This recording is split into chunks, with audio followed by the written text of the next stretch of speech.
So she is like, thank you. All right, so we are back recording. All right, so real quick, if you have something to write with, I'd like to do just a couple minutes, not for you to share with anybody, just for your own use. Jot down how many hours of sleep you had last night, okay? I'd like you to rate your quality of sleep for last night from 0 to 10 and think about how long did it, these are the kind of things if you were going to a sleep researcher, they would ask you. How long did it take you to get to sleep? How many times did you wake up? How did you feel in the morning? Did you press the snooze button on the alarm? Did you need caffeine in order to feel awake? That sort of thing, right? From 0 to 10. And then think about the last time, if you can recall the last time that you had a really great night of sleep and woke up totally refreshed, and jot down just a few comments about like, where were you? Why do you think you had that great night of sleep? What were the qualities that contributed to that great night of sleep? And so I'll give you like a minute to sort of jot that stuff down, and then we'll get going.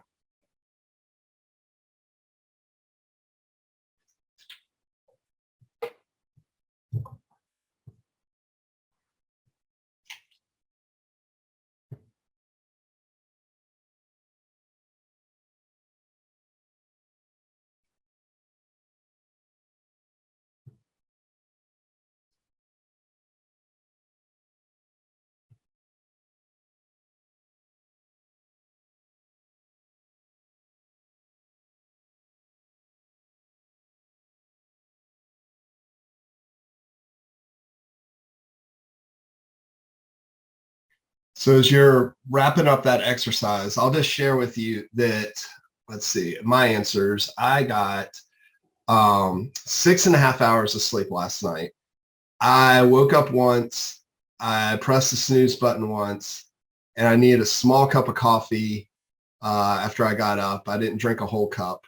So I'd say I probably, if I were going to rate that, I'd say that was like a 6 or 7 on my scale.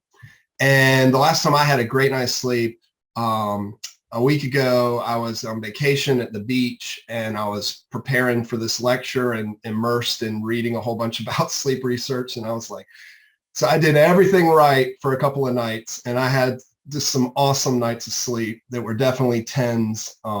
And you can do that when you're at the beach and you don't have to go to work and you have total control over your schedule and everything. And we'll talk about that. So. All right. How dangerous is sleep deprivation? I want to show you a quick video. I don't know if you remember this. I don't know, is the sound coming through? Okay.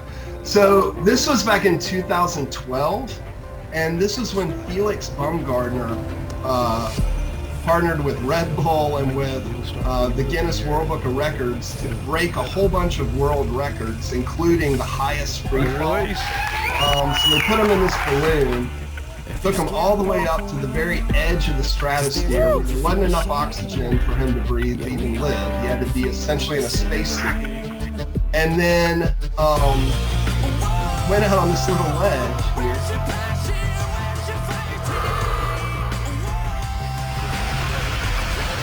You're literally, he's at the edge of space.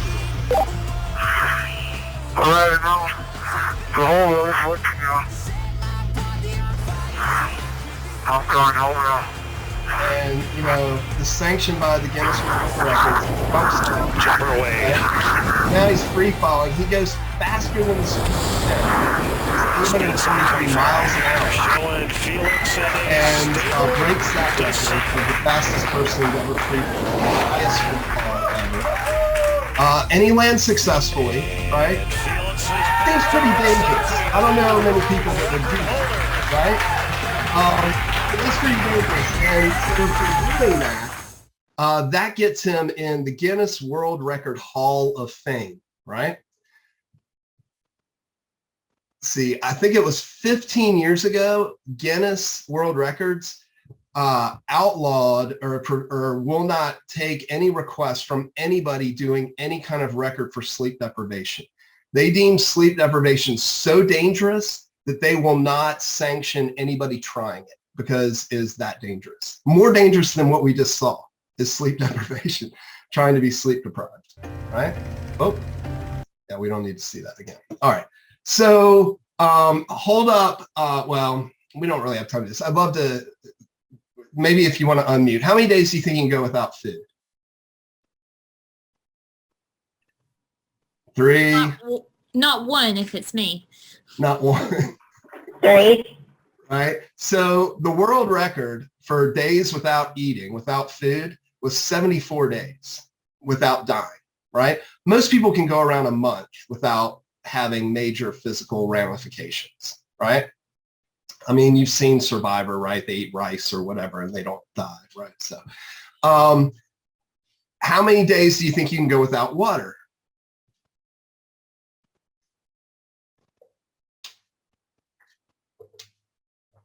It may not be as fun as eating, but it's actually more important than eating. And the record of days, longest amount of days, again, these are things that Guinness World Book is sanctioning, right? But they won't do sleep deprivation. 18 days is the record. Most people can only last 3 to 4 days without some serious physical consequences, right?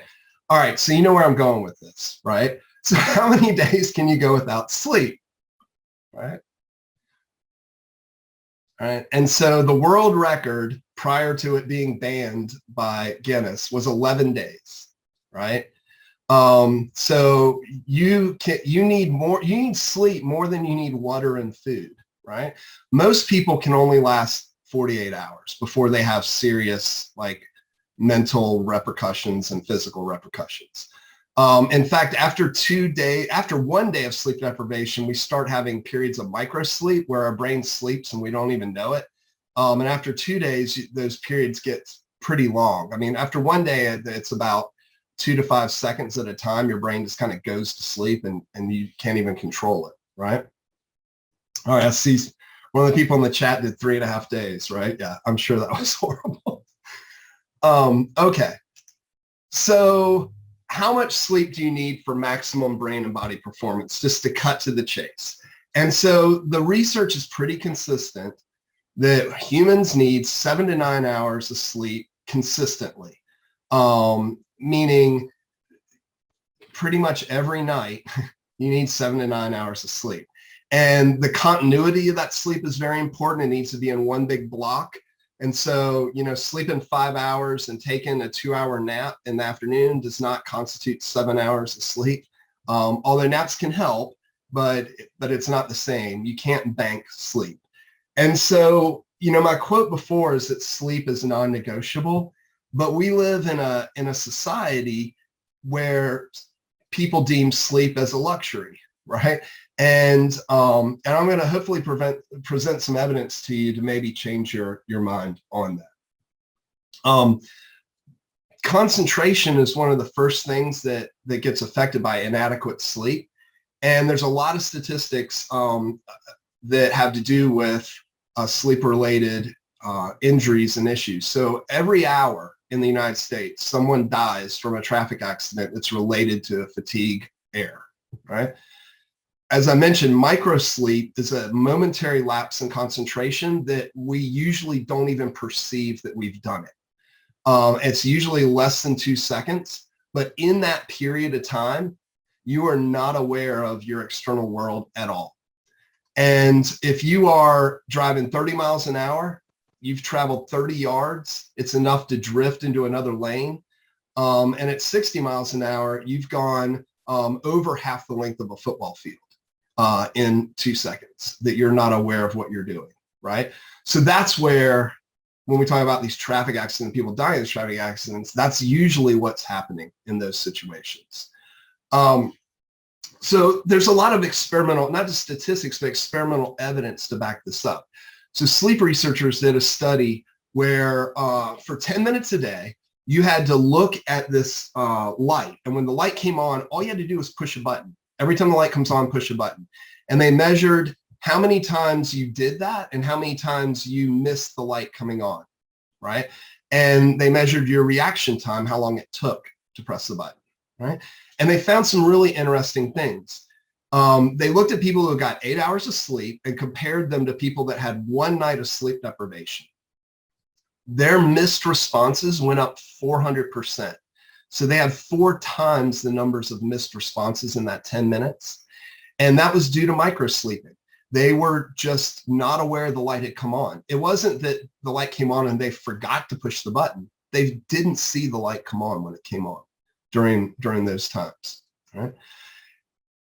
They then sleep deprived them another night. It went up to 8%. And after 3 nights, it went up to 12 or 800%. It went up to 12 times after 3 nights. And so, again, this is not responding at all to a stimulus. They're having these periods of microsleep and totally missing the stimulus. In fact, on the trials that they actually pushed the button, their reaction time wasn't really that different. So it really didn't affect their reaction time. It affected their ability to just see the stimulus, right?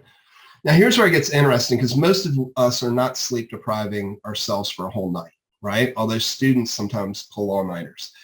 But if you have just 4 hours of sleep for 6 nights, it equals the same performance as that 1 night of sleep deprivation. It builds up over consecutive nights. And after that 6th night of only 4 hours of sleep, you're missing 400% more trials.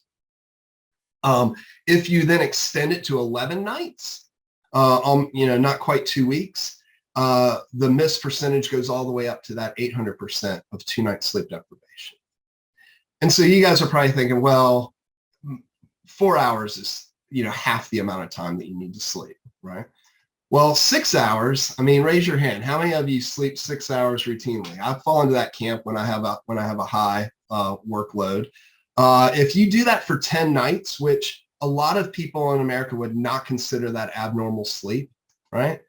It equals 1 night of sleep deprivation, right?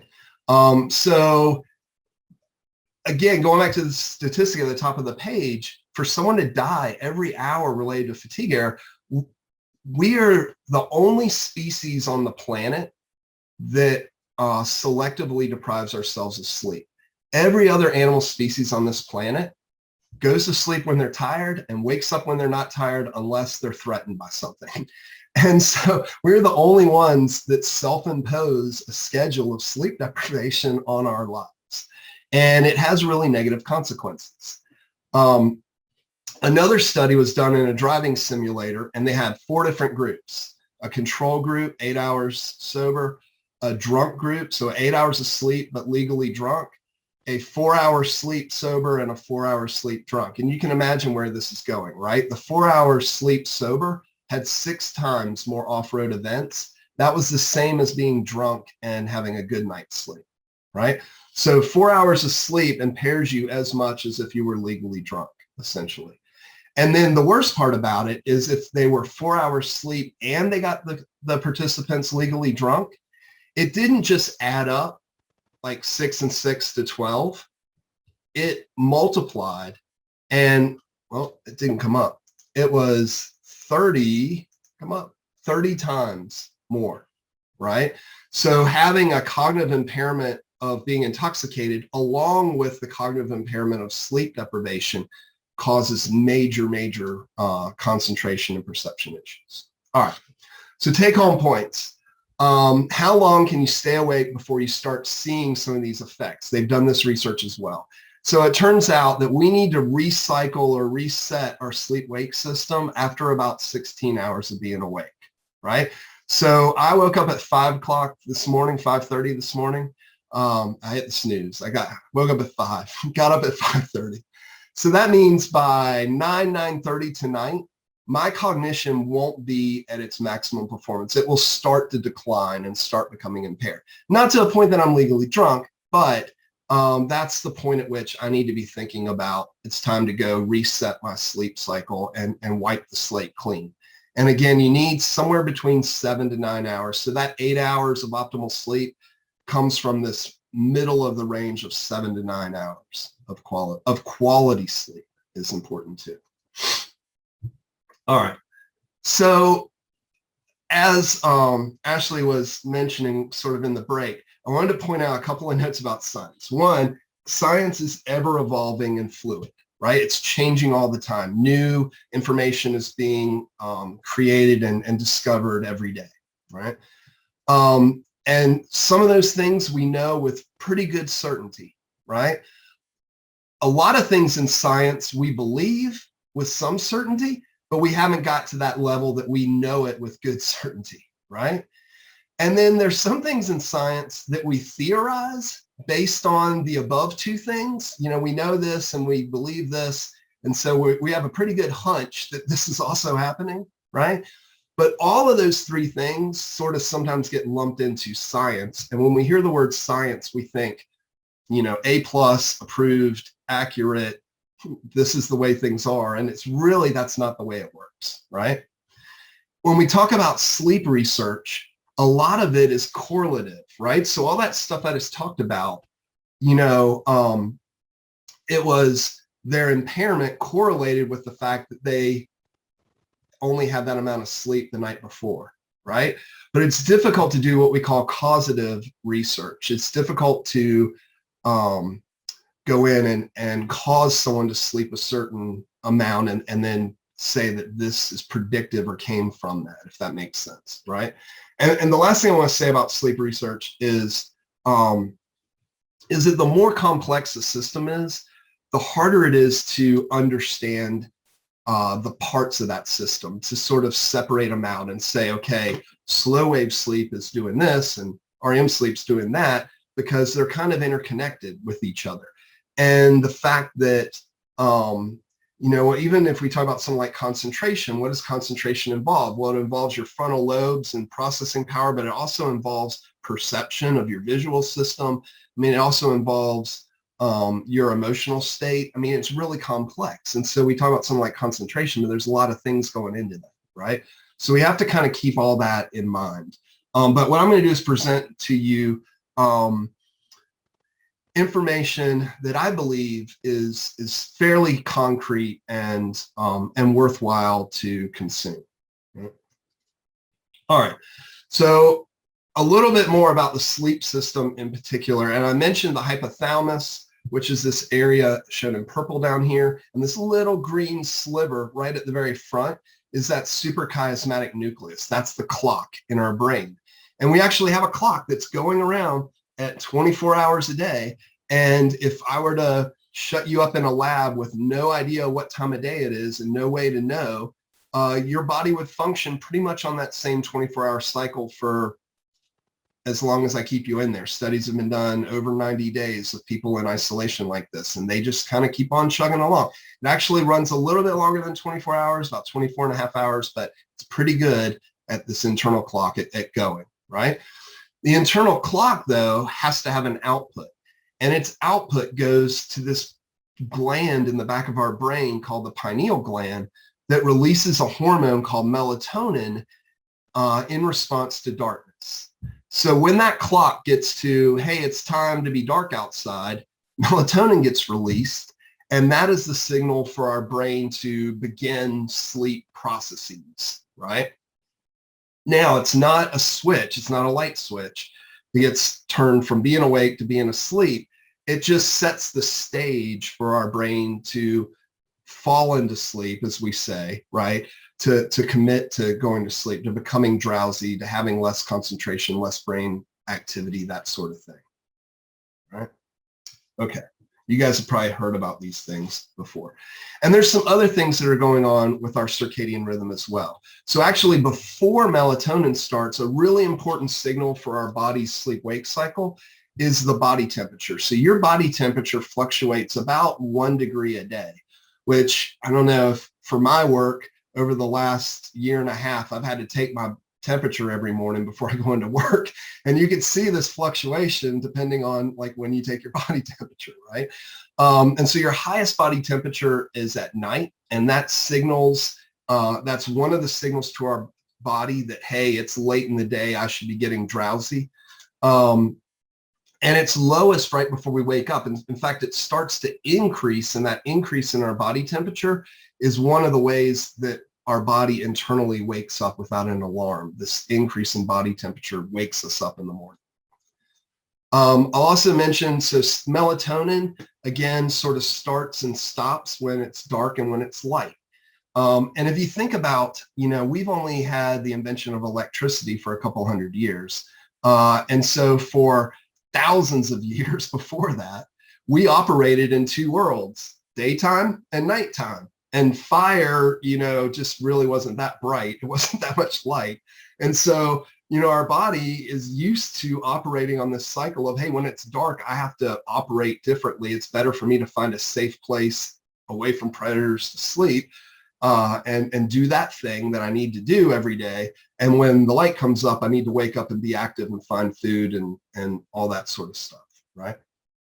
The other thing I just want to point out, there's a lot of stuff on this graph, is right when you wake up, when you wake from sleep, that is the sharpest change in blood pressure that our body experiences. It's actually sort of the biggest cardiovascular event of the day for us. When we go from being asleep to our body being awake, our cardiovascular system, that is kind of like a light switch. It just goes boom, and the heart has to start pumping, the blood pressure goes up. And so one thing that I'll point out about that sleep researchers have found is that when you press the snooze button and you drift back asleep and then wake up again, you're doing this more than once. And if you say a normal person has 250 work days, so 50 weeks at 5 days a week, right? If you're pressing your snooze button twice in the morning, you're giving your body 500 extra jolts that it doesn't need to get, right? And over a 30-year career, you're looking at 15,000 times that you put that strain on your cardiovascular system. And so one of the things that I'm not really going to talk a whole lot about today is that improper sleep has a really negative effect on your cardiovascular system. And when we talk about people that don't get the proper amount of sleep having lower life expectancies, a lot of that has to do with the cardiovascular system and the strain that's put on it. So again, I'm not going to get into the physical aspects so much. We're going to focus on the mental aspects of sleep, but there's a significant toll on cardiovascular. There's a significant toll also on your immune system and risk for cancer and risk for infection and that sort of thing as well. So when I completed that quiz of like, what do you want to talk about? And I was like, cardiovascular, but now I'm like, oh, cardiovascular, because I clearly hit the snooze button way too many times. Like, right. So, okay, Yeah. That's so interesting. I mean, if you look at during the week, when does the greatest percent of heart attacks occur? It's Monday morning, when you first have to wake up in the week to go to work. And it's because when you put that strain on your heart, that's when the heart breaks, right? Is when it has that stress point. And so it gets in trouble until the point that it can't respond in a correct way. All right. I mentioned melatonin. So I want to talk about melatonin supplements for a minute. One thing you should be aware of is that anything you buy that's not a medically prescribed chemical that is a supplement is not regulated by any agency. Nobody checks them on their quality control. And there's been a lot of studies done on all different kinds of dietary supplements, but on melatonin in particular.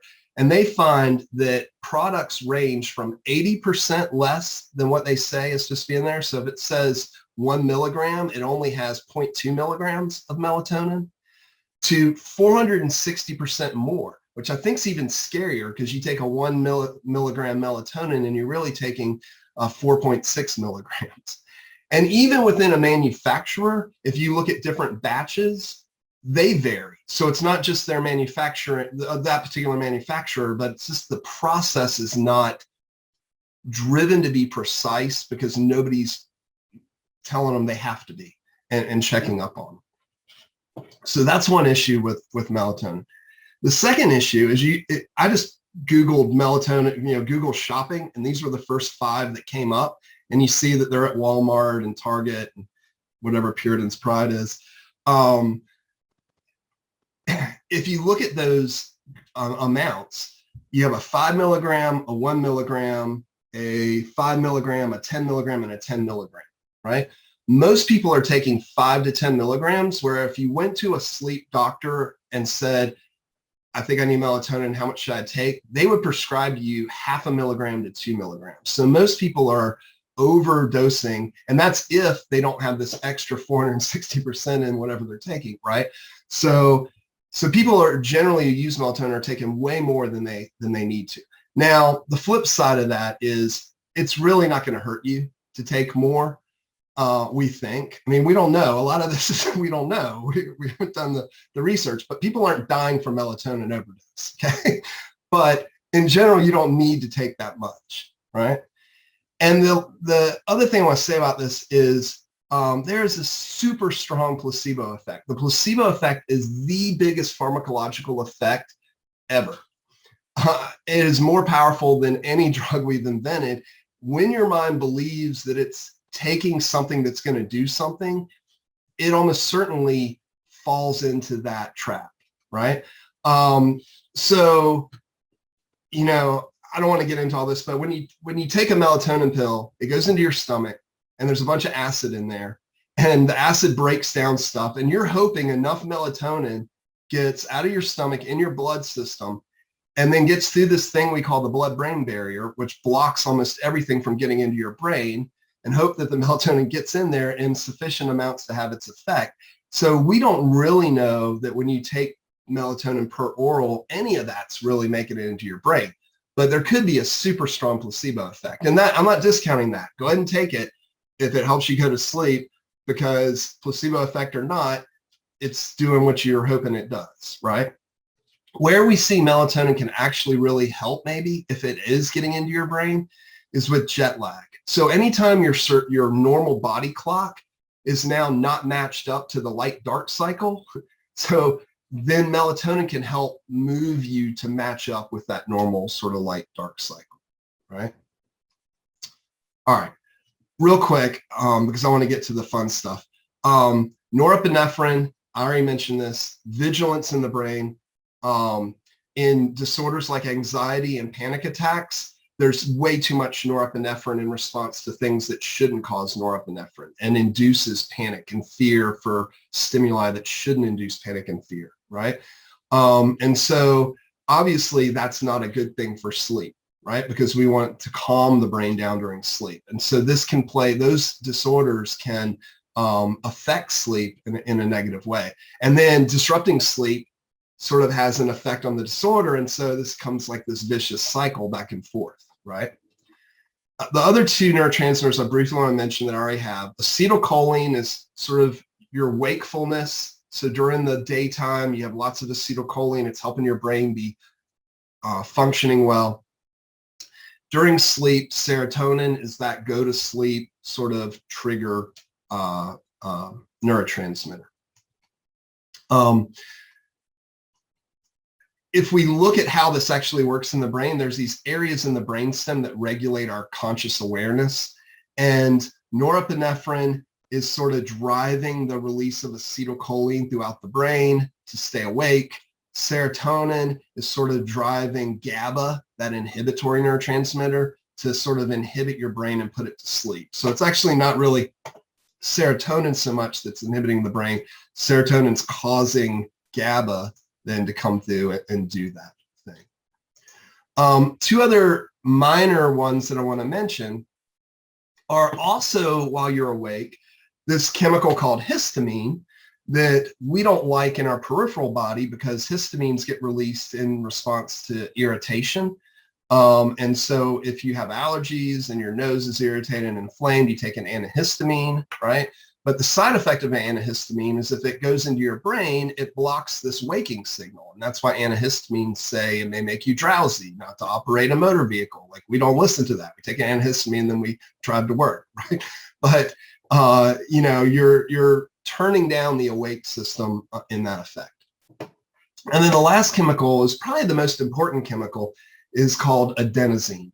Adenosine, after a good night's sleep, is almost gone in the brain. It gets wiped out. So you can think about a good night's sleep clears the slate of adenosine. And when you wake up, you start making adenosine, and adenosine builds and builds and builds. The longer you're awake, the more adenosine you make. And this creates what we call sleep pressure. This is the pressure to go to sleep. So we have two different systems that are working at the same time. We have a 24-hour clock that's saying, hey, it's daytime, you should be awake. Hey, it's nighttime, you should go to sleep. And then we have this like wave of sleep pressure on top of that, that the longer you stay awake, the more your brain is pushed towards wanting to go to sleep. Right? So this is what I'm talking about. This process C is your circadian rhythm. So every 24 hours, you're in sleep mode, awake mode. And on top of that, we have adenosine building up the longer you're awake. Now we go to sleep. We can eliminate it. With 8 hours, we've fully eliminated that. Then we go back up and eliminate it, right? Looks like 7 to 8 hours is enough to fully eliminate adenosine, right? Sleep pressure, okay? When the circadian rhythm is saying, hey, it's daytime, be awake, and adenosine is low because you had a good night's sleep here, then there's a strong urge to be awake. There's really nothing in our brain saying be sleepy or drowsy, right? When your circadian rhythm is going down because it's dark and you've been awake a long period of time, there's immense pressure to urge to go to sleep. You have both forces are agreeing, hey, time to go to bed, right? Now we get to caffeine. So caffeine blocks adenosine, right? Caffeine blocks adenosine. So, but it doesn't erase adenosine, right? So the adenosine's still there. It just knocks it down for a while until the caffeine goes away, and then the adenosine pops back up, right? Or the effect pops back up. The adenosine's still building up the longer that you're awake. The only thing that erases adenosine is sleep, right? So again, most of us have chronically sleep deprived ourselves with this 5-6 hour sleep schedule, which is why we need coffee in the morning, because we wake up and we haven't eliminated all that adenosine, and we need to block it so we can get our circadian rhythm going enough to sort of compensate for that caffeine, right? And that's why, people often say, well, if sleep eliminates adenosine, why do I need coffee in the morning? Well, you didn't have enough sleep. What's the problem, right? Now, here's where it gets interesting. If we don't go to sleep and we don't eliminate adenosine, here's why after 24 hours or 48 hours, you're miserable, because the sleep pressure is immense. Your circadian rhythm doesn't change. In fact, after you sleep deprive yourself of one night's sleep, in the morning, it's horrible. But throughout the day, you may actually feel somewhat better, because even though adenosine is still building up, your circadian rhythm is kind of compensating for that. But man, when you get to that nighttime and the circadian rhythm goes back down, you really, really crash. Now, I sort of manipulated this to sort of show you, so what happens if we only get 4 hours sleep or 6 hours sleep, right? Adenosine doesn't come back down to normal, right? In fact, when you wake up at 7 after going to bed late, your adenosine level is like 9 p.m. the day before, right? Not 7 a.m. And so now we add that next day on top. And so even though you got sleep, the sleep deprivation is effectively building up this pressure. And that's why over time, we see these negative effects with just missing, 1 or 2 of those optimal hours of sleep. All right, and so on, right? Okay. So let's talk about stages of sleep a little bit. If we put electrodes on your brain and we measure your brain activity, your electrical activity, when you're awake, you have these sort of what we call asynchronous rhythms. So all the neurons are doing their thing. They do when you're awake, and they're not doing it together. They're all doing their own thing. So it's all what we call asynchronous, and it looks, really small and kind of random. When we sleep, there are 2 sort of categories of sleep. We spend about 75% of that 8 hours in slow wave sleep and about 25% in REM sleep or dreaming sleep. The REM sleep has almost awake-like activity. It's very asynchronous right here. It's very similar to the awake activity. Stage one is when we're first falling asleep. It's sort of a mix between awake and slow wave sleep. And then in stage two, the slower wave starts. And we see these things called K complexes and sleep spindles, which is where like memories that you have formed during the day are kind of being stimulated, and it causes this little asynchronous activity that is the formation of those memories. It's where you're consolidating those neural networks that are those memories, right? And then in your deepest sleep, all the neurons are oscillating together. And like I think I said at the beginning of the lecture, like 10 years ago, we thought that this was the brain was offline, that this was just sort of the brain snoring in effect, right? But what it actually is the neurons like firing together in a wave, like all the neurons firing here, and then they take a break, and then they all fire again. I heard an analogy that like before a football game, if you had a microphone in the middle of the field, this is what the crowd noise would look like. Everybody's talking to themselves, talking to their person next to them. It's all asynchronous, and you just hear a bunch of noise, right?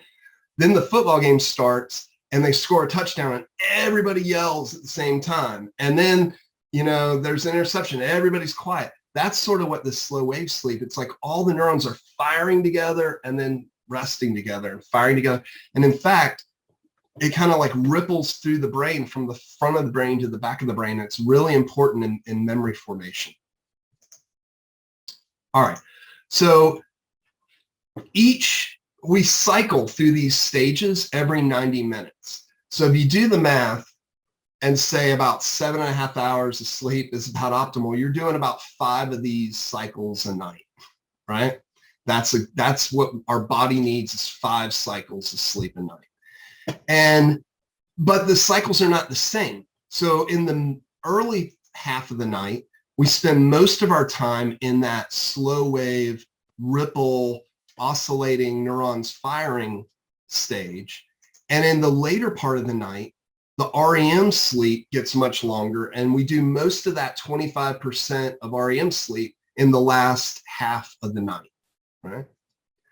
So this is why a consistent sleep pattern is very important, because if I'm used to getting my healthy 8 hours of sleep, and I have to get up at 4 o'clock to catch a flight, and I'm going to miss the last, 2 hours of my sleep cycle, right? I'm cheating myself of this REM sleep. Like, I got plenty of slow wave sleep in the first part of the night, but having to wake up 2 hours early, I'm missing over half of my REM sleep. Even though I'm only missing a quarter of my total sleep, I'm missing half of my REM sleep, right? And if the body can't predict how much sleep it's going to get, like one night you get 4, the next night you get 7, and then you get 3, and then you get 8, then the body doesn't know how to regulate these cycles, and it all just sort of falls apart, right? And it doesn't know, it's sort of like, I need to move REM sleep up because I only got 4 hours last night, but then I get 8 hours. So what do I do with this other 4 hours? So it's the consistency of sleep is very, very important.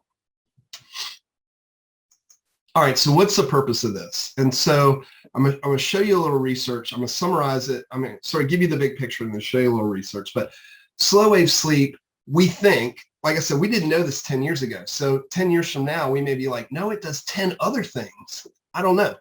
But what we know right now is that it does restorative things.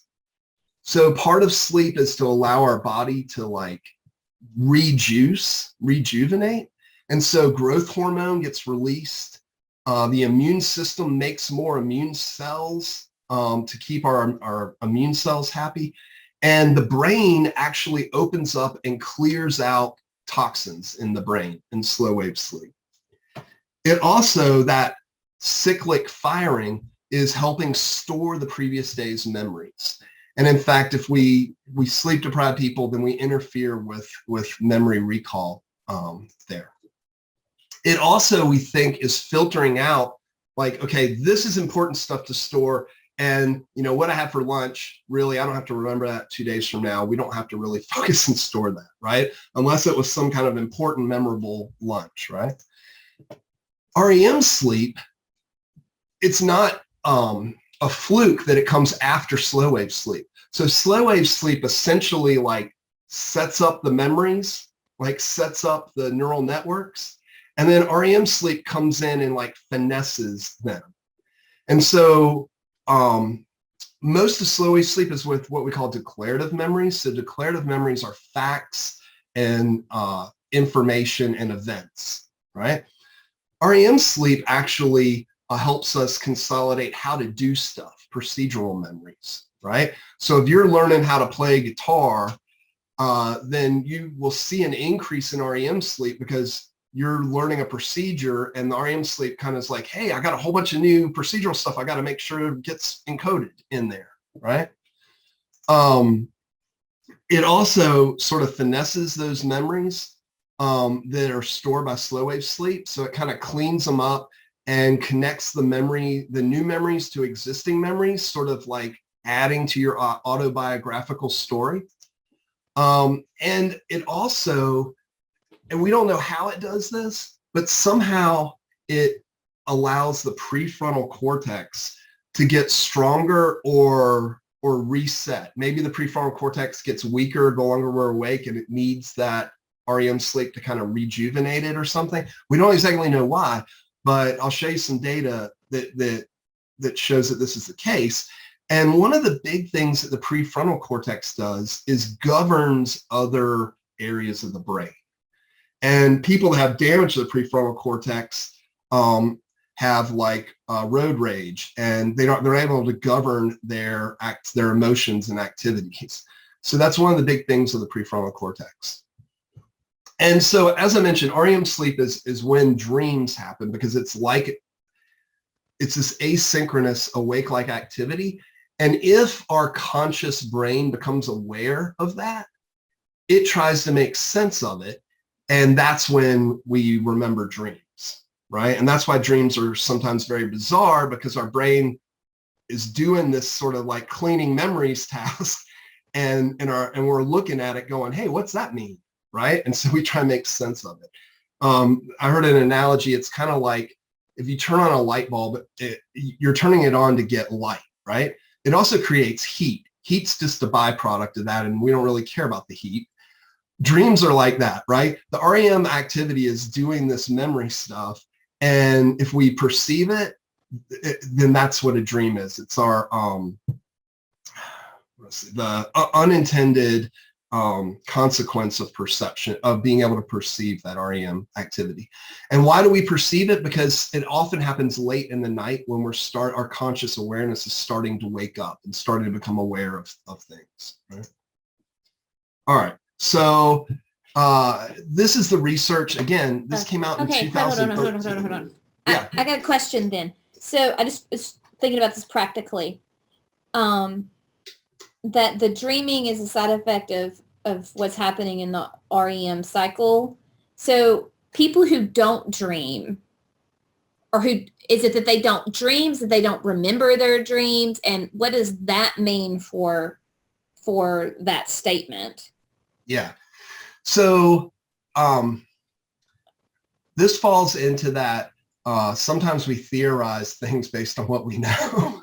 Yeah. So we don't really understand dreaming, right? We theorize it's our conscious awareness. So we could theorize if you don't normally have dreams, then you're either not aware or not remembering your conscious being aware of that when you wake up, or your conscious is not waking up to a level to perceive the REM activity. The REM activity is happening, right?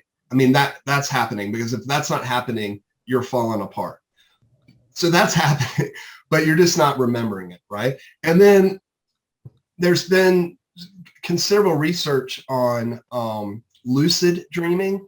So this idea that you can control your dreams, and that if you can learn to have like conscious awareness, and then you can kind of play with that activity and that sort of thing while you're asleep. And so there's also, I'm going to talk a little bit about this at PTSD, that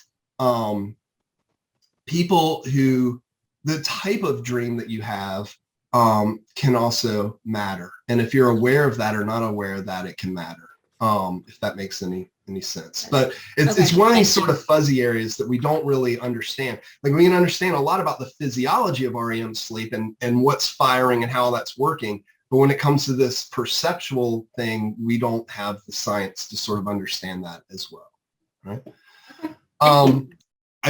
I really want to get to that stuff. And so I care about this science stuff. You guys may not care as much. I'm just going to kind of quickly go through it.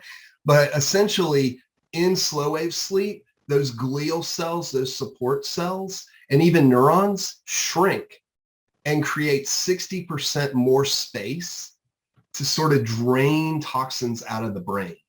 And this is stuff that, again, we just discovered 7-8 years ago. And we're still learning how all this happens. Like we didn't even know the brain could do this in 2010. Again, memories are neural networks stored usually in the temporal lobe, right? But if you think about how you learn something, you have to have repetition, right? You have to study, and studying essentially is repeating that information over and over again until it becomes cemented enough that when you take a test, you can go in and grab it and recognize where it is and retrieve that information, right? Well, that's what we think is happening with slow wave sleep. So we have these, this synchronous firing where these big groups of neurons are firing, and it's rippling from the front of the brain to the back of the brain and causing them to fire, and then they're cycling back. And what we think is happening in this up, down sort of slow wave sleep activity is that they're all, like all the neurons are cementing connections that were slightly stronger, activated to become slightly stronger during the day, and now they're reinforcing that in sleep, right? So it's like solidifying connections. It also, which we don't understand this as well, but it sort of erases the inbox, if you will, maybe through the hippocampus, so that you're ready to absorb new information the next day. So, and a lot of this we know from deprivation. Like it's hard to induce slow wave sleep, but we can deprive somebody of slow wave sleep and see what are the negative effects of that. And people have a harder time remembering new information the next day because of interference of information from the previous day if they don't get that slow wave sleep.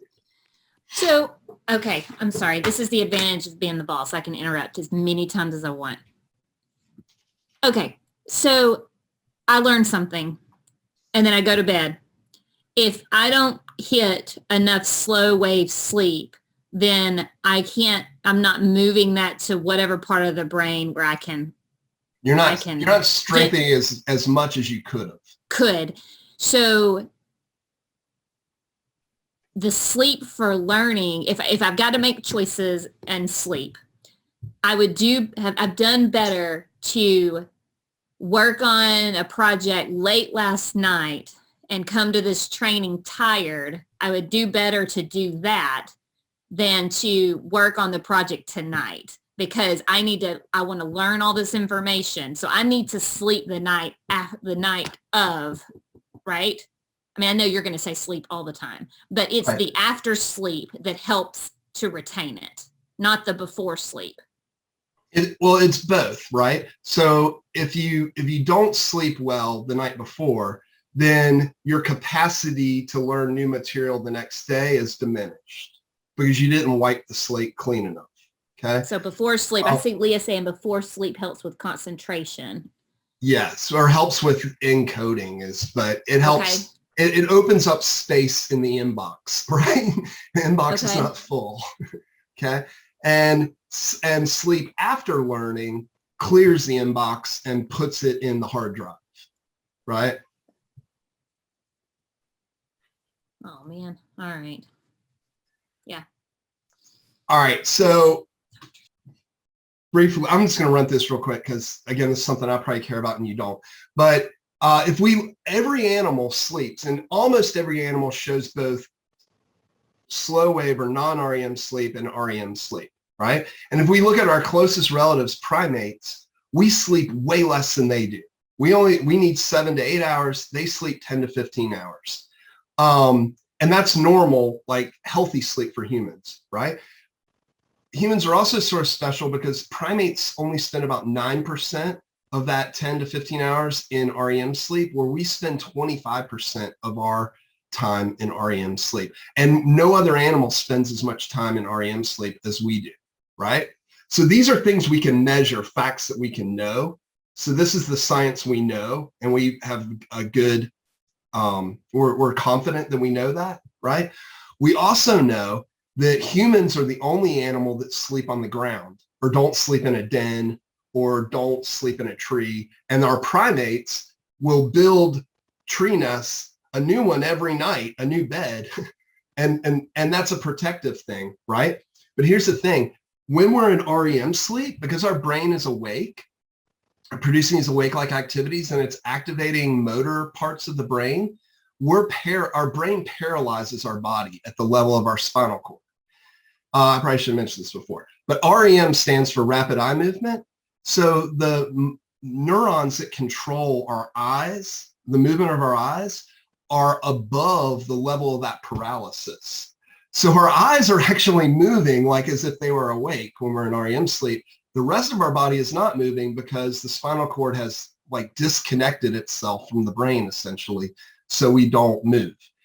Okay, primates don't have as good, or they have the same ability, but if you think about it, when you become paralyzed, you basically go limp and you don't have any muscle tone, and it's a lot easier to fall out of a tree, right? Which is a negative consequence.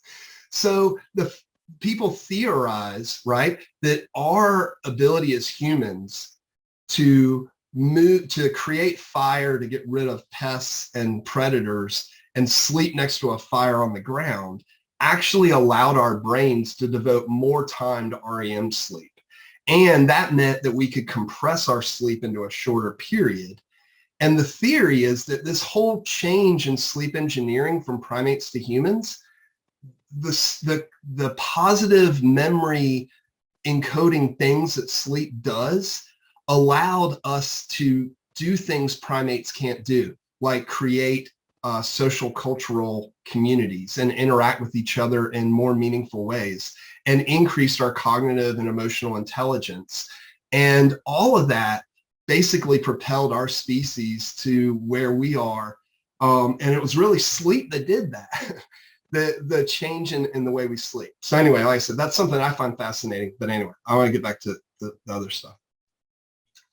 Let's talk about REM sleep now. We talk about slow wave sleep, what it does. REM sleep. We train a rat in a maze to learn how to run through a maze. Rats will explore the maze every day. They get slightly better. That's what's shown here, right? In orange is their performance.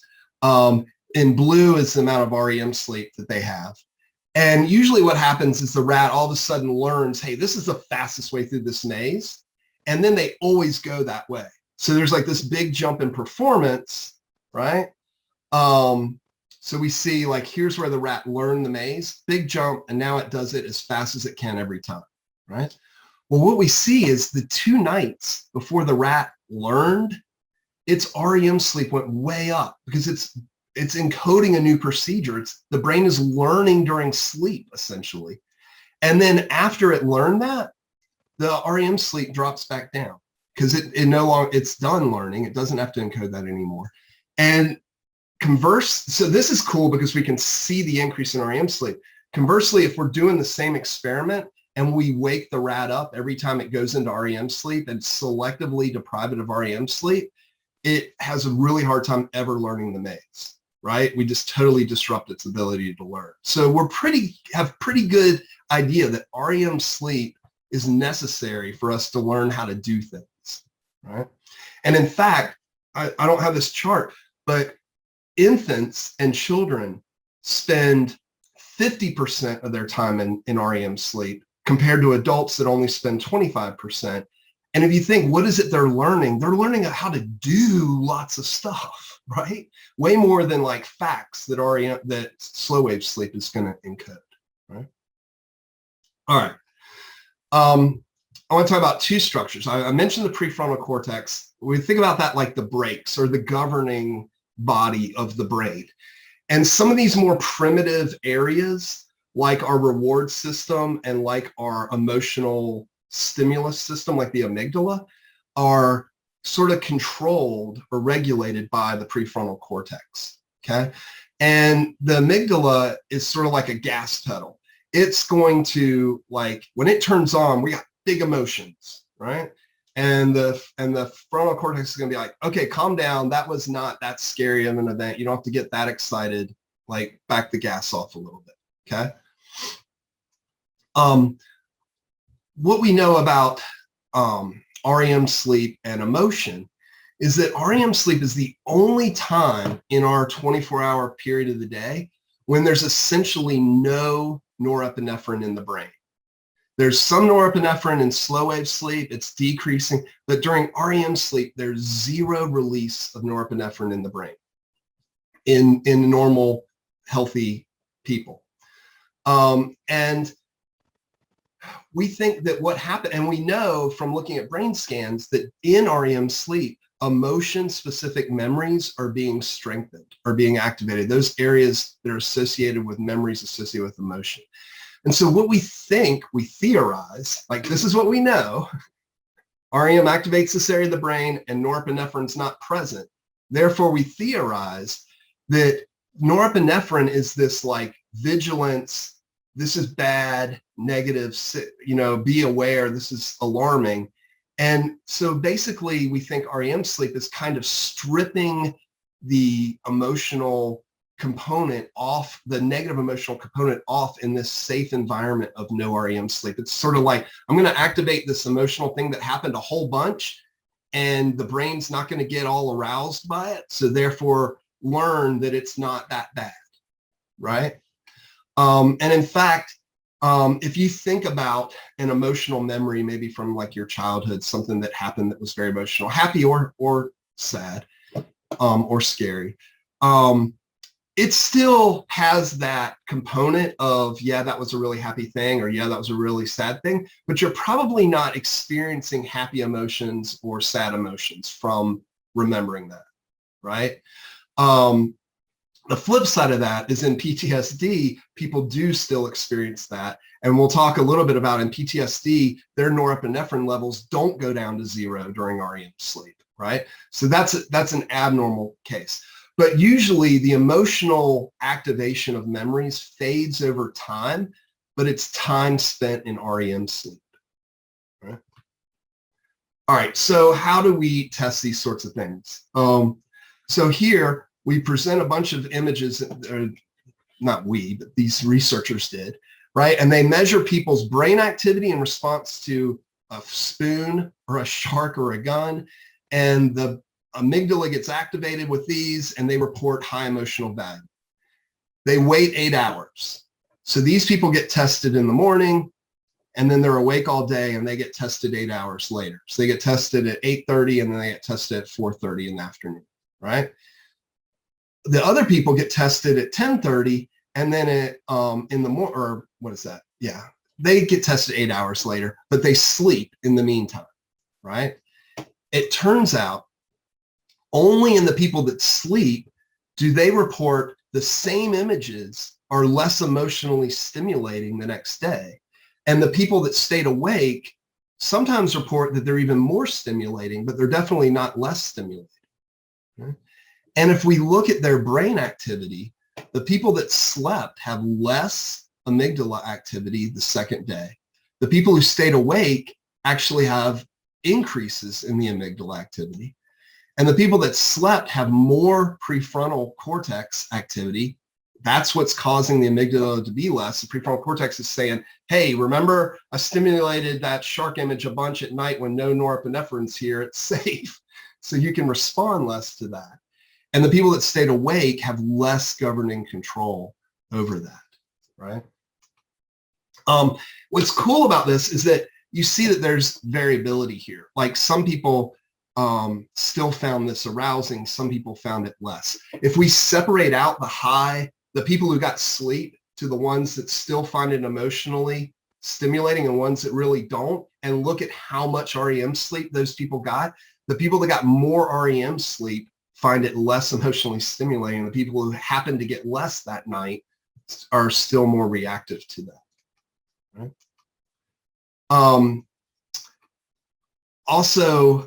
This also relates to sort of emotional self-control, right? So if you think about someone who's chronically sleep depriving themselves, they're going to be more reactive to situations and more explosive and less and more unchecked about their sort of raw emotions than people who have gotten sleep, right?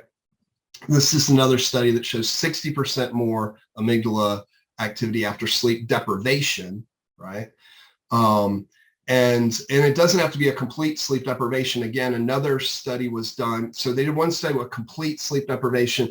Then they did another study where they just did 5 nights of 5 hours of sleep, and that was sufficient to equal the same as having a complete night's sleep, right? Okay. Last thing on this. That's the emotion center. The same sort of governing happens with our reward center. So people that are sleep deprived become hyper responsive to rewards and hyper responsive to non-rewards or punishment. And they find things more rewarding and more punishing. So if you think about somebody who is depressed or anxious, right? And now we're putting a lack of sleep on top, or not proper sleep, 5 hours or 6 hours of sleep on top of that condition, we're now stressing or exaggerating their responses to negative stimuli or rewarding stimuli. All right. So if we compare these two together and we look at sleep researchers looking at, okay, what do people act like after a night's sleep deprivation? Some of you that have experienced this can probably self-reflect. You have all sorts of emotional mood swings the next day, right? From being sort of punch drunk, giddy to being, very vicious, right? Or irritable. And you're crossing huge emotional distances in very short periods of time that to somebody who's not experiencing that would look and say, that's very abnormal behavior. Like you should not be responding to that stimulus in that way. Yet the brain is set up to respond that way because of the sleep pattern, right? So, I would say, what is your point of sitting here for 3 hours? If you could take something away and say, I have a client who they come in and they're like part of the session, they're way over here and part of the session way over there. Maybe ask them, how much sleep did you get last night? How much sleep have you gotten this week? What is your normal sleep patterns? Because, if we can take something off the table to help them manage their condition and engage in their therapy better, and it's something that's free and under their control, like sleep, we just have to get them to buy into that, right? All right, so I'm going to pull up this again. This is just sort of a summary slide. I'm going to send you all the slides right after this, but nice little summary slide here. Slow wave sleep, majority of the first half, REM second half, and sort of what they do. All right. Already mentioned body temperature. I mentioned growth hormone. It gets released in slow wave sleep right at the start. That's that restorative effect. Cortisol is our stress hormone. So typically stress hormones go down at night. If we're in a very stressful situation, guess what? We don't sleep as well. So they are higher. So again, a lot of systems interacting with each other. And then if we don't sleep well, if we don't get enough sleep, how does that impact your stress system the next day? It goes up. So what's that mean the next night? So a lot of these things can become sort of vicious cycles, right? All right. One last thing before I talk about some mental health issues. If we want to know how important consistency of sleep is, there's an experiment done every year, twice a year, when we shift to daylight savings time, where we lose an hour, most people lose an hour of sleep, right? If we look at the statistics of what happens after daylight savings time, in the week after that, there's a 24% increase in heart attacks. There's a 6% increase in fatal car crashes, a 2% increase in male suicides, and increases in both seasonal depression and workplace injuries, among other things, in just the 1 week after daylight savings time switches, compared to all the other weeks of the year, except the week after we gain an hour of sleep. And guess what happened? Oh, I forget. So of course, we can track this as well. There's an increase in tired reactions on Facebook. So clearly this is affecting everybody. The week after that, guess what? There's a 21% decrease in heart attacks by just getting 1 extra hour of sleep on the weekend. It affects the statistics that greatly. And there's other things that happen. Briefly, just want to throw this out there because our sleep-wake cycle, we're not born with that. In fact, it has to develop in infants. And this is a record of when an infant is awake is the white, asleep is the black. And you can see infants sleep a lot, but they do it very sporadically. And they do it very sporadically for about the first 8 weeks, which is a long time for parents to be sleep deprived, because an adult sleeping in this pattern is being sleep deprived, right? After the first 8 weeks, it takes about another 8 weeks for the circadian rhythm to emerge. And after about 16 weeks, infants are usually sleeping most of the night and awake most of the day. They take a lot of naps. They're doing a lot more sleeping than an adult because their brain is growing and they're forming connections and they're doing all the things. They're needing reinforcement from all the things sleep does, right? But for parents, right, this can really exacerbate pre-existing mental health issues. It can create and contribute to things like postpartum depression, where someone hasn't ever been depressed before, but now develops depression. And so like, this is a funny sign, but it's really true. Like, you have to, as a new parent, like, plan your sleep around when your infant's sleeping and get as much as you can, and not say, okay, the infant's asleep, I'm going to vacuum the house, right? You have to like really work on this, because it can, it's non-negotiable, as we say, right? So you guys may deal with new parents or have clients that are going to become new parents, and they should be aware, hey, there's going to be a challenge on a stressor on your mental health with this, right? All right.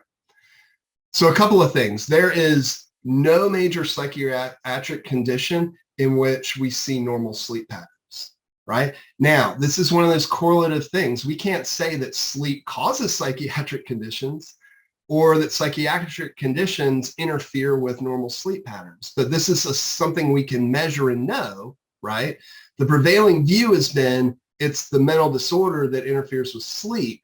However, there's some new research that really suggests that that physically changing your sleep patterns can affect the mental illness in a positive way. Therefore, it could be the sleep disruption that's actually, in some ways, exacerbating or contributing to that, right? But it's definitely a bi-directional relationship, right? So mental health issues can interfere with sleep, but interferences with sleep can definitely can impact that, right? The whole point of this is that promoting proper sleep has been neglected and can be a good therapeutic, and it's free and it's under the person's control. Just like any kind of therapy, it takes some work and commitment and willingness to do it. You can't say I'm going to sleep 8 hours a day and then only sleep 6, right? You have to actually work the plan, right? And so I was going to do this and like break you guys out and sort of talk about if you can think about a time that you felt like sleep was interfering with one of your patients, but I'm just going to power through and you guys can do that on your end, right? All right. So what do we know about depression and sleep? 50% of people with major depression report insomnia, meaning difficulty going to sleep, right? Which is going to shorten their sleep schedule. 30% report hypersomnia, which is feeling drowsy or the inability to stay awake during the day, right? Which could be a consequence of improper sleep during the night, right? We're not getting enough sleep during the night, and so it carries over. We have that sleep pressure that's carrying over that didn't get cleared out, right? 50% report multiple awakenings, more than normal during the night, right? So Um, again, if we look at a patient with depression, we're seeing not much slow wave sleep, right? So what does that mean is happening in their brain if they don't have much slow wave sleep, right? They're not clearing out the toxins in the brain as well. They're not storing memories effectively, and then it's impairing their ability the next day. Their inbox is more full. They're not able to encode new memories. The REM sleep is sort of sporadic and not consolidated as much at the later parts of the night.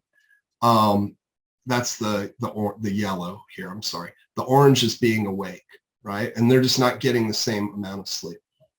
Research has shown that if we study large populations of people and that are reporting sleep problems, those sleep problems can predict 40% of new depression diagnosis in the following year. So there's some evidence that maybe sleep problems are preceding the ability to diagnose depression. So whether or not it causes depression, we don't know. Study was done. I don't know. I mean, I'm sure this was passed through an ethics board, but they took patients that were in remission of depression and sleep deprived them, and almost all of them had a depressive episode the next day. And so it certainly can trigger episodes in patients with pre-existing conditions. And again, that was a night of sleep deprivation, but remember, 5 or 6 nights of inadequate sleep can add up to that, and then maybe the trigger, right?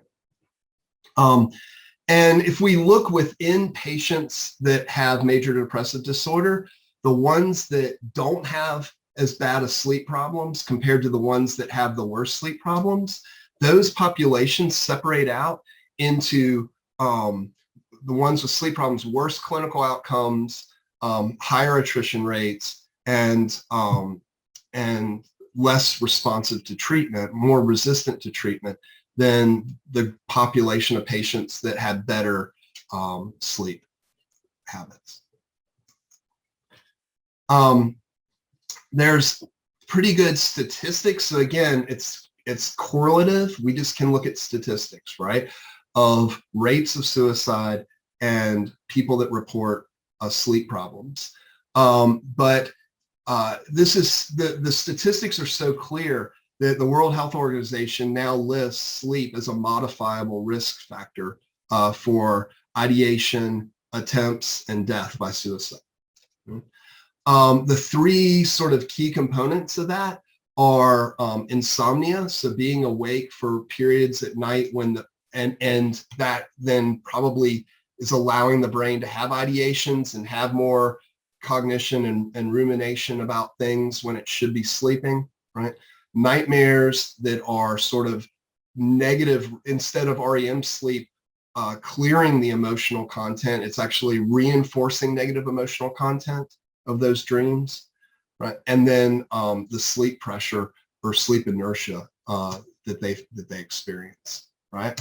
So, why is this? Why would suicide rates go up with these sorts of things? Well, think about it. We talked about if you don't have good sleep, right? The amygdala is wildly activated, right? So you're having way stronger emotional responses to stimuli.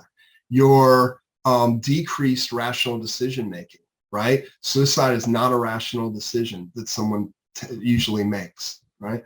And adolescents appear particularly vulnerable to this risk factor, more so than adults appear to be vulnerable.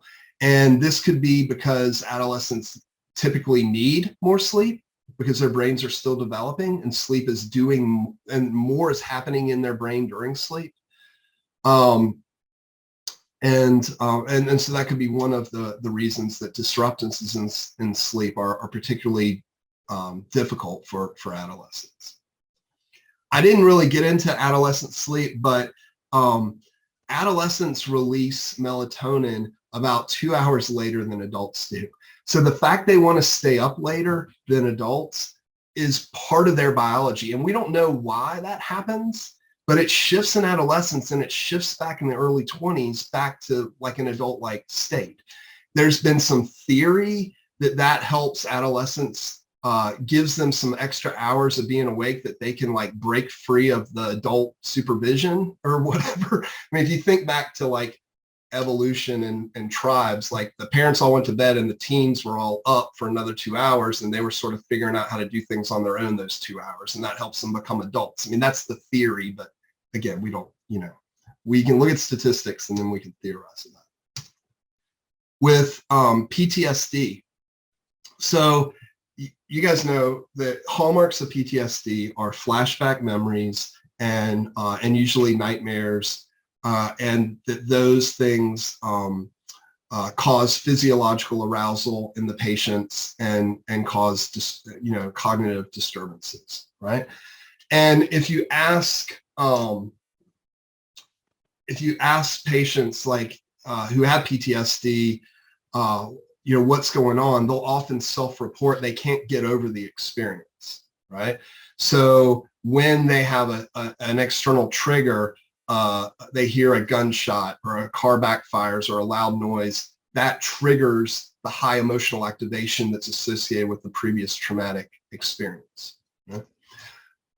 If we look at their REM sleep patterns, so one of the researchers that really sort of propelled this, the evidence that REM sleep strips the emotional content off of memories is Matthew Walker.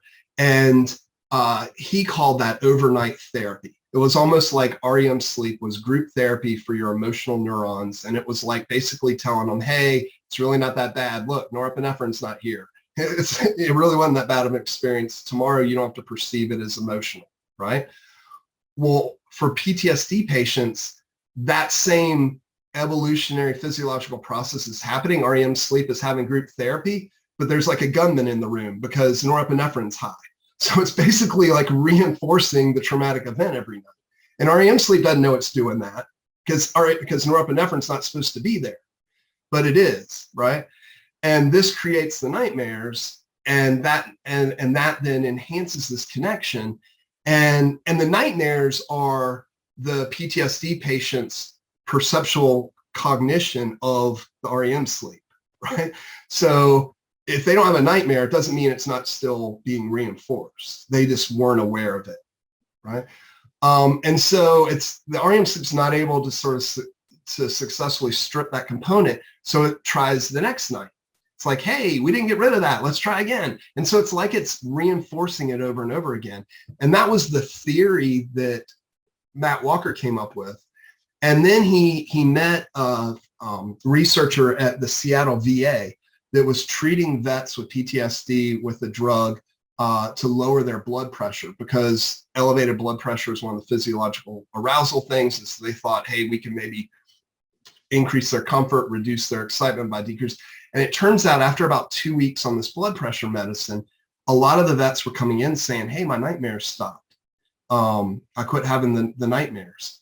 And so Matt Walker and this guy got together and decided to do a trial and found out that this drug, prozoin, decreases norepinephrine levels. So essentially what was happening were these vets were now able to allow REM sleep to strip the emotional component of their trauma off in absence of norepinephrine like it should do, and it subsided in most vets. And so this study's been done. It's FDA approved for PTSD nightmares now.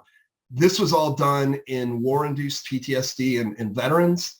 It hasn't, that I'm aware of, been applied to other types of PTSD trauma, but in theory, there's no reason that it shouldn't apply to any traumatic emotional event. Dave, Yeah. question, and they may not have addressed this in the study, or you may not recall, but what are they thinking for long-term? Like, is this a thing where they can take the medicine for a short time and the results continue, or is it once they come off the meds, it returns? Do we know? Yeah. So two parts of that. This part here, where after a 2-week period of being on this drug, they subside, right? It's like, okay, REM sleep successfully stripped that emotional component off of that memory. So they no longer experience the intense emotion when that circuit's activated, right? Under the presence of the drug, right? So that's a short period of time that can happen. Now, if you take away the drug, it really depends on the strength of the previous conditioning. Like, how many times did REM sleep do this? Like, how many nights did it reinforce the norepinephrine presence with that circuit, right? And so you can have relapse. I mean, it can come back. So how long someone might need, ideally, yes, you want to taper them off of that drug and hope that it doesn't come back. If it comes back, they may have to go back on the drug. It just may take longer for some people. And I would suspect, although I don't think this research has been done, that the longer it went untreated, the longer it would take to reverse it, right? Mm-hmm. Okay, thank you. All right. Y'all have been great. I know we only took one break. Give me 15 minutes. This is probably the most useful stuff for you guys in terms of application. All right. So if I were to ask you, like, what are the keys to successful counseling treatment? If you think about the cases where your clients had the most success overcoming whatever issue they were there for, you would probably say things like willingness to participate, belief that it would work, commitment to the program, right? All of those are like buy-in things, right? So for any of this stuff to work, they have to buy into it, right? So if you think about assessing client sleep, educating them about the role of sleep and what it actually is and what negative things impact their sleep and how they can positively change their sleep, and give them behavior modification tools as therapy, then I think that could be a really meaningful addition to your toolkit of how to treat people, and I'm not saying that improving their sleep is going to get rid of depression or anxiety or PTSD, but it's going to strip a layer of complications off of the treatment of those disorders that is exacerbating and making it more difficult for them to be successful. All right, so how do you do this? There's a tool called SATED, and that is an acronym for 5 dimensions, and it's a very quick and easy way to gauge a client's sleep quality, right? And so, they only have to answer rarely, sometimes, or always. And you code it 0, 1, or 2. Are you satisfied with your sleep? You don't have to tell me why you are or not, but just usually you are, rarely, never, or always, right? Do you stay awake without dozing off? Are you asleep or trying to sleep between 2 and 4 a.m., right? That's time that most of the population should be asleep. Do you spend less than 30 minutes awake at night? So this is getting at the latency, like how difficult is it for them to go to sleep, right? And then do you sleep between 6 and 8 hours every day, right? If you score a 10, then you have an always on all 5 of those, and that's the best score you can get. Obviously, if you score a 0, you have very poor sleep health, and this is something clearly needs to be addressed, right? Where you sort of delineate in between there, if you cut off at 5 or 7 or whatever, or you say, hey, you're at a 7, that's pretty good, but let's talk a little bit about your sleep habits and see if there's 1 or 2 things we can tweak to get you to a 10, right? Because any sort of impairment in sleep is going to affect concentration, memory, your physical health, your sleep pressure builds up, all that stuff that we've talked about today, right?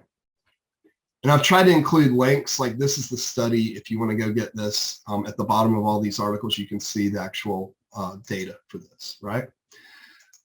There's a cognitive behavioral therapy for insomnia, CBTI, right? And you don't necessarily have to be trained in this, but if we talk about what are ways you can improve your sleep, right?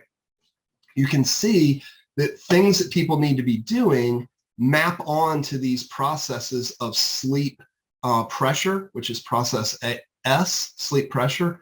Process C is your circadian rhythm. That's that consistency every night, right? So if you have a bedtime ritual and you wind down, right, this is going to map onto the science of fixing and getting your circadian rhythm in sync, right? Treating your bed as a place only for sleep, right? So one of the things to improve your sleep is if you wake up and can't get back to sleep, the best practice is to go to another room and do something that's not screen time. Get a physical book, get a coloring book in color, do something that it can be done in low levels of light, and go back to your bed when you start to feel drowsy, because you can condition the bed as a cue that you're there to sleep, or you can condition the bed as just a place to hang out, and it's not specific for sleep, right? So all of these things, right, contribute, are things that tools you can give to clients, right, to help regulate their circadian rhythms and their sleep pressures. All right, so techniques to improve sleep quality. Number one, it's non-negotiable. You really have to, when I say you got to buy in, you have to buy into the fact that I can't just go, well, tonight I'm just going to get 6 hours. You have to plan it and you have to stick to it, right? You cannot bank sleep for the weekend. Some people think, oh, I'm just going to sleep 6 hours during the week and I'll just sleep 10 hours on the weekend and catch up. It doesn't work that way.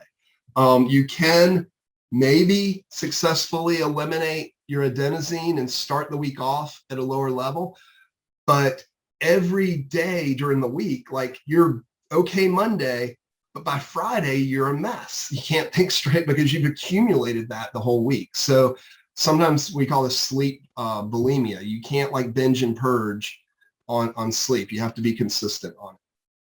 How do you do that? A great technique is to set alarms, plural. So you plan your sleep schedule and you say, I know, like you back up from the time you have to get up, because sometimes that's non-negotiable. I got to get up at 7 a.m. to be to work on time, right? So when do I have to go to sleep? That means I have to go to sleep at 11. I got to get my 8 hours, right? So set an alarm 30 minutes, 15 minutes before your planned bedtime, right? And when that alarm goes off, you stop what you're doing, you turn off the TV program, you get off social media, and you start doing your sleep ritual, right? So use that alarm to your advantage, right? And don't hit the snooze in the morning or at night. You have to stick to the plan. It has to be consistent. Your environment matters. It's harder to fall asleep in a hotter room than a cooler room. Now, some of the research says 65 degrees is optimal temperature. I can't afford to keep my house at 65 degrees. I don't know that I want to keep my house at 65 degrees, at least during the summertime. But if you're having a hard time falling asleep, or your client is, you can say, well, what temperature is it when you fall asleep? You know, oh, well, I turn my AC off at night because I don't need it, and it goes up to 80. Well, okay, you know, maybe try it at 75 and see what happens, right? Lighting and sound. I don't know how many of you are around teenagers. I have 2 of them.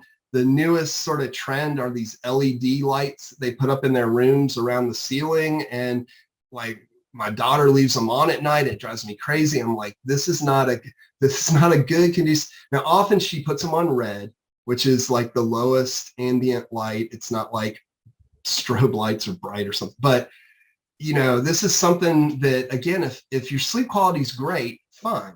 But if you're having problems, right, do you have music on, right? Is there sound in the room? What are the things we can change about your environment to improve your sleep, right?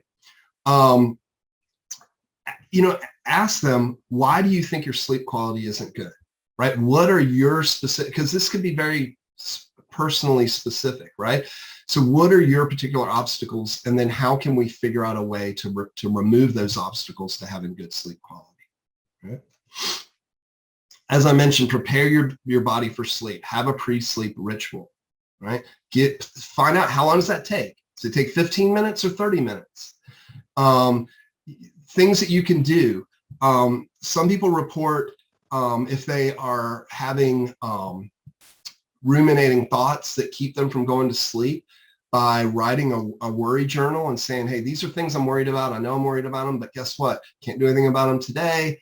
I can look at this tomorrow and pick back up, but I'm going to turn my brain off right now. And writing and getting your mind into a positive mindset by writing 3 things you're grateful for, or 3 positive events, are ways that you can shift your mind into that positive thing. Research shows that bright lights 2 hours prior to bedtime make it harder to fall asleep.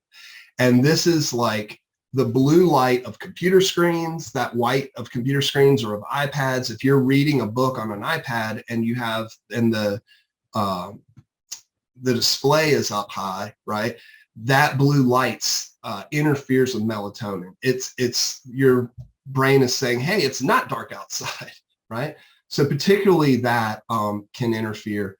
Limit heavy, strenuous exercise will wake you up and interfere with that melatonin. So will caffeine and alcohol. And so trying to limit that. And then physically relax your body. I have a video that I'm going to just send you a link to because it's 7 Hi, minutes I'm Dana long. Santos, a breathing, mobility, I'll and just show mind-body you coach in professional four sports. exercises that I've been I doing want to that I find share a especially 4-exercise pre-sleep routine that you should be doing every night to get.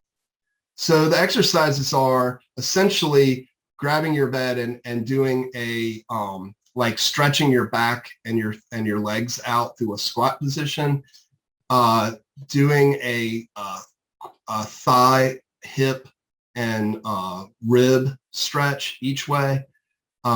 This is, it's hard to see, sorry. Her leg is up on the bed there. So this is stretching out your groin area and your hip area.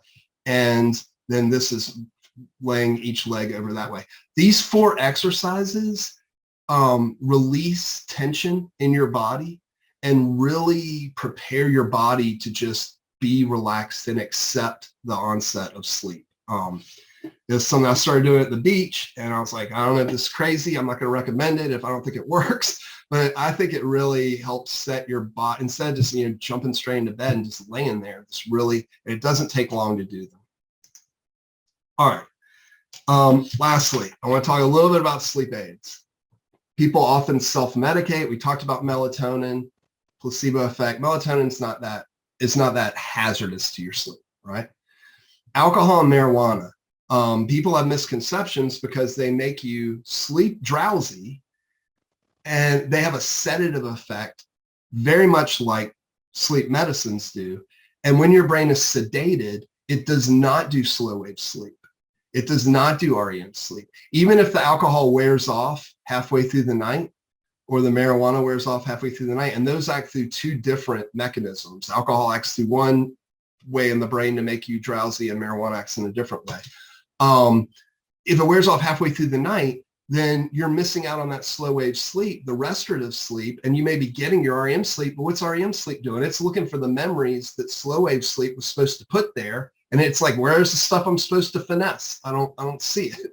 So sedation is not the same as sleeping.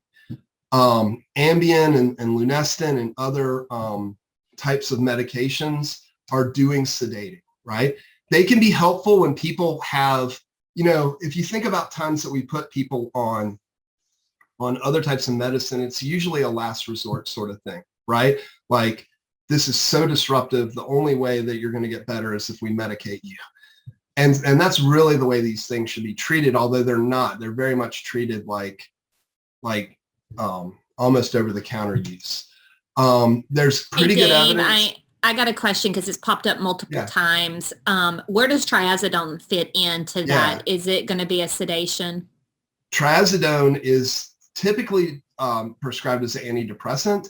It acts on multiple neurotransmitter systems, including norepinephrine and acetylcholine and serotonin. And so it has, I think, been approved as a sleep medication. But again, it's essentially a sedative nature, right? It's different because it's acting on a lot of different neurotransmitter systems in maybe a milder way than Ambien or Lunestin is. And I don't think anyone's, really probably done the research to look at EEG patterns under the influence of that. I know they have under sedatives. I think they have under Ambien and Lunestin. Okay. Those drugs, if you stay on them for longer than the short-term use, there are withdrawal symptoms from those, and that then promotes people to stay on them longer because they don't want to experience the withdrawal. It's just like an addiction, right? There was a 2-year longitudinal study of 10,000 people taking sleep medications, so a really big study, right? And they compared them to 20,000 well-matched in age and health controls. And they found that those people on sleep medications were 4 times more likely to die in that 2-year period. Even those that only took 10 to 15 pills were 2 times more likely to die than the people that took no sleep aids. Now, this is one of those correlative things. And I want to point out that it could be that those people took sleep aids because they have experienced 10 years of horrible sleep and they were at their wits' end and this was the last resort. And it was the 10 years compounded that made them more likely to die in the next 2 years rather than taking the sleep pills. That's on the table, surely, right? But there are some good animal studies where the animals are not having sleep issues and they give the animals the medicine and they see some rates of cancer go up, some effects on cardiovascular. So there could be some risk factor associated with that, right? Of cancer and infection is what they see in the animals, right? Immune system compromised and essentially. And if you think about that, if you go essentially for say 10 days, you're sleeping, but you're not getting the benefit of that sleep. So essentially you sleep deprive yourself for 10 days and most humans, can only go 11 days. So anyway, let's throw that out there. Last thing I'll say, why is this a problem? To put this in perspective, George Lucas with Star Wars made a lot of money, made $4 billion off the whole Star Wars franchise. And it took him 40 years to do that. Ambien made $4 billion in profit in 22 months. So just to put how big the Star Wars franchise is compared to the sales profit of Ambien. And so, that's why it's a problem, right? It's because people are making a lot of money off it. All right. I don't want to end on that. So I have to end on a positive note. It's non-negotiable, but it's totally under your control and your client's control.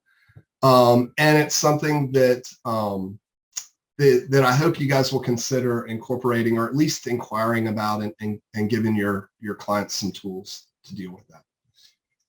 All right. Did anyone have any questions for me? I should have given you more than that. And I'll try and have less next time, give you a bigger break. So I know we're out of time, but I'm sure that we will have tons of questions of which I will collect and bother you with.